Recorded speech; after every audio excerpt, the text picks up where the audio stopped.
This is a video for EC 110 entitled Made in America. In this video, we'll be discussing jobs, manufacturing jobs, as well as foreign trade. So let's start off with these images of manufacturing.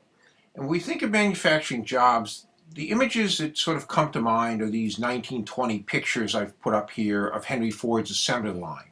There are lines and lines of people performing repetitive tasks. So if we see in each of the pictures, we see people standing there at a machine or at an assembly point putting things together. Now, this image is of manufacturing today. And I think the first thing you note is there are not lines and lines of people doing work. In fact, there's very few people in any of these images. What we see in a lot of these images are these yellow robots that are appearing, particularly in the bottom picture. They're replacing those people who worked on those assembly lines. And in the top left picture, we see a kind of a packaging facility. Again, we don't see anybody working there. We see a couple people in the middle doing some things, but we see it all automated. We see the people in some of the other pictures just doing simple tasks or tasks on the machinery as it goes by, on the equipment as it goes by. But what we don't see is this long kind of line of people doing the manufacturing. We see the robots doing most of the work. And let's talk about the results of automation. This is a chart from the Bureau of Labor Statistics for the United States. And as you can see, in 1948, 35% of the jobs in the economy were manufacturing jobs. By 2015, the percentage is about down to 8 or 9%. So we've seen a steady decline in manufacturing as a share of employment in the United States. As we'll talk about in a few minutes, a lot of this is the result of automation. It isn't the result of outsourcing and other things, but it's simply the result of automation. It's those people, it's those robots replacing those people on the assembly line. So here's a chart showing U.S. manufacturing output and jobs since 1975. The red line is showing manufacturing output. Now what you see in the red line is sort of between 1975 and 2009, this basically steady growth in manufacturing output. Now it dips a little bit in 2007 with the recession, but you can see it started to kick back up in 2009, and it's kicked back up since the recession has ended. So we see the steady growth in jobs. Now what we see are steady growth in manufacturing output. Now the blue line is manufacturing jobs. And what we see there is somewhat of a decline from 1975 to about the early 1980s. Jobs remain steady through about 1998 or so.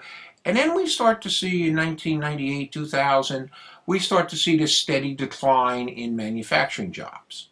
So what we're seeing really on this chart, manufacturing output in the country, the product, the goods and services being produced for the manufacturing economy are up 18% since 1997. However, the manufacturing jobs are down 31% since 1997. So basically, we're producing a lot more product with a lot fewer jobs, and that's the result of all those robots.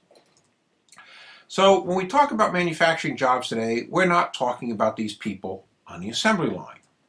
Rather, we're talking at the high end about people doing jobs like this. So I have images here of a robotic engineer, doing some maintenance work on a robot. We have some people designing a robot in one of the other images. And the bottom image, we have somebody controlling a robot. The gentleman has a little controller in his hand, looks like a video game console, and he's programming the robot to perform certain tasks. So these are the high-end jobs we have today. You know how to operate the robot, you know how to repair the robot, you know how to build the robot. Those are the high-end manufacturing jobs. And as a result of the economy moving sort of towards this high-end manufacturing job, we see there's a huge demand for manufacturing jobs. Now, these are not the assembly line manufacturing jobs we've had in the past. These are the robotic jobs, and you can see they needed about 2010. There were about 150,000 robotic manufacturing jobs available, manufacturing in general, but generally robotic jobs available. And now by 2017, we can see that that number is up to 350,000 manufacturing jobs. So there's a significant number of manufacturing job openings available. Now, not Everybody may not have the necessary robotic skills and programming skills and technical skills to fill those jobs, but those jobs are available, and probably the reason they are still available is people don't have the skills to fill them. And now we'll look at the low-end manufacturing. And kind of our images on the top are the two images from the earlier slide, with the line of women in the one slide assembling something. The second is a line of men working on an assembly line. And in the bottom, I have two very similar slides. I have a group of women in some factory which would appear to be China, doing some fine assembly work as things move down the assembly line. In the second image, I have men lined up along an assembly line doing some sort of finish work on them. So it looks like some scooters. But the low-end manufacturing jobs are not the ones that are found in the United States anymore, because they're repetitive task jobs. They pay very low wages. You're looking for sort of a workforce that's willing to do that type of job. And that's not the U.S. workforce anymore. So the low-end manufacturing jobs have been outsourced to places like China and India and etc. Whereas the high-end jobs, the robotic-related jobs, the technology-related jobs are the ones that are growing in the United States. And those are the ones we have the 350,000 openings for. Now this chart shows the distribution of value for an Apple iPad. But what I really want to show with this example is if you look at the top sort of, just about 11, it will be 11 o'clock or so on the chart, there's a little blue pie piece there, and there's another little tiny red slice there.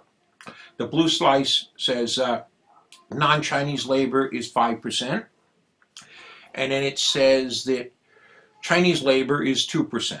And if you look a little bit more closely at this chart, you'll see that there is no other labor involved in the assembly of this iPad. You'll see Apple profits at 30%. You'll see input materials at 31%. You'll see some costs and profits associated with distribution, but you won't see labor. So the cost of your iPad is 7% labor. And if you read the back of your iPad, or you read the back of your iPhone, or read the back of any Apple product really, you'll see something that's something like designed in California, made in China. So when the iPad is made in China, 2% actually of the labor for it is actually made in China. The rest of that is labor from some other place or non-labor related things. So the iPad has lots of higher value added product in it. It has an operating system designed by Apple in California. The iPad itself is designed by Apple in California. It has a bunch of apps on it that you've loaded that are written by people located in other places, United States, Europe, perhaps China, that have written apps that you're using on the phone. If you're running a PC, or I run a MacBook and I use Microsoft Office products on there, I'm running a product that was written in Seattle. So what we're seeing in this distribution of this physical product here, very low labor cost, very low actual physical material cost, and the rest of the value is coming from sort of the value added product there, the intellectual capital that's going into the product. The point of the example is, even though this iPad is made in China, China's a very low percentage of the value that goes into this iPad. And if you paid everybody more, it would still be a very low percentage, because the value in the product comes from the designs, it comes from the transistors, it comes from the software that makes the thing go. This is a chart of a Subaru Forester, and it's foreign labor in Subaru's supply chain. And what I really wanted to point out here is how integrated the supply chain for this particular product is. They have engine mounts and tailpipe parts coming from Miramar. The Philippines and Vietnam supply muffler parts. The exhaust pipes and fuel tanks come from China. Pakistan and India workers supply brakes, brake parts, and shock absorbers. Again, trainees from Vietnam are supplying door hinges and front grills. So what you're seeing here is this Japanese-made car, but it's entirely outsourced around the region to help them manufacture this car. So the parts and the manufacturing and everything, the detail work for the parts is being done elsewhere. They're then brought to Japan and assembled in the car, and then the car is put on a boat and brought to the United States, if that happens to be where this particular car is being sold. And I want to focus a little bit on auto manufacturing because this is kind of a core topic we see with NAFTA, we see with the United States. So the sort of the circle on the right is labeled Automobile Alley. And the red areas are original equipment manufacturers. And the blue areas are suppliers. So the suppliers feed the original equipment manufacturers who feed the auto companies. As you can see kind of by the densely populated auto alley circle here, this is the area sort of from Detroit down through, oh, I don't know, down to Ohio, down to Indiana, Mississippi, Tennessee, um, also Alabama, I would imagine, sort of South Carolina as well, where cars are being manufactured now. This is the core manufacturing business. Now, if we slide over a little bit, we see this kind of auto corridor west, which is some of the manufacturing plants we see in the kind of central part of the United States. If I drop down to the last box, what we see is the auto manufacturing density in Mexico. And I think the key thing to look at here is there's a trade between each of these nations. So what we see is the same chart here, but this is the same chart. There's a little yellow arrow there that points to the trade moving between Mexico and kind of auto alley in the United States, where parts and components and door handles and seats and engines and things, cars themselves, are flowing back and forth. What this chart points out, it's a chart I pulled and it's titled in the middle, What Does the Future Hold? And this chart's pointing out that since the end of the Great Recession and the middle of the Great Recession, auto investment sort of in the southern United States has been $8.2 billion. It's been $12.7 billion in Mexico, so Mexico's actually growing faster than some of the sectors of the United States.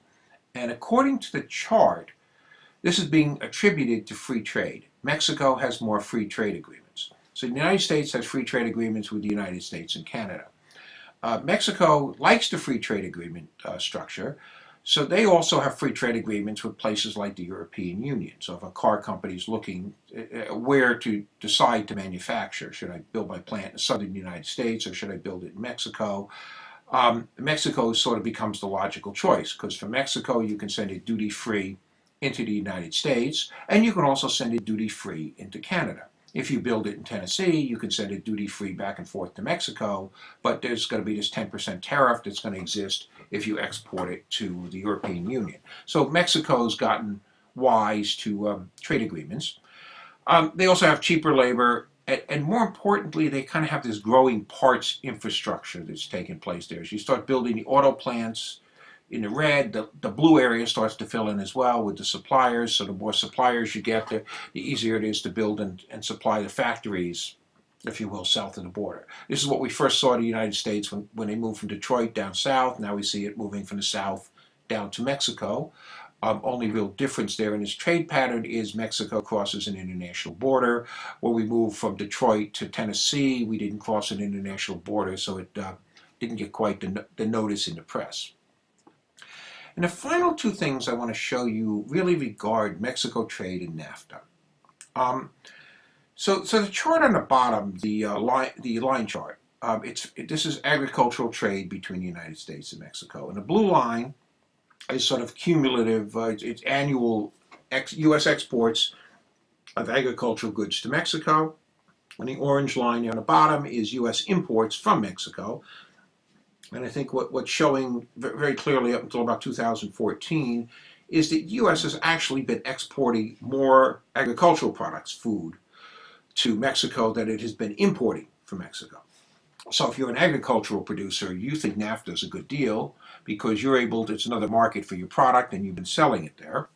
And you're not being run over, you haven't been run over by the Mexican agriculture industry. Now the chart on the top, right under my heading here, is Mexico trade since NAFTA. And what it shows you is sort of in the early years, the trade numbers were very small. They were about $50 billion, $50 billion. Billion dollars must be $1 trillion, $50 trillion. But over time, they've grown up to almost 300 trillion. So, and what we're seeing here is if you look at this, the blue line is U.S. exports to Mexico, and the orange line is U.S. imports to Mexico. So what you're starting to see here in the last 20 years or so is a significant developing trade gap with Mexico, where overall we're importing more from Mexico than we are exporting. So this is kind of the crux of the NAFTA argument. We're importing more from Mexico than we're exporting to Mexico. But if you look at the agricultural sector and you're in that sector, you're saying, well, I've been exporting more to Mexico than we've been importing. I'm doing well. The rest of this thing becomes the heavy goods manufacturing, like the autos and the air conditioners and things like that. So this basically concludes the brief discussion on trade, manufacturing jobs, and kind of where those jobs are and how that trade is structured.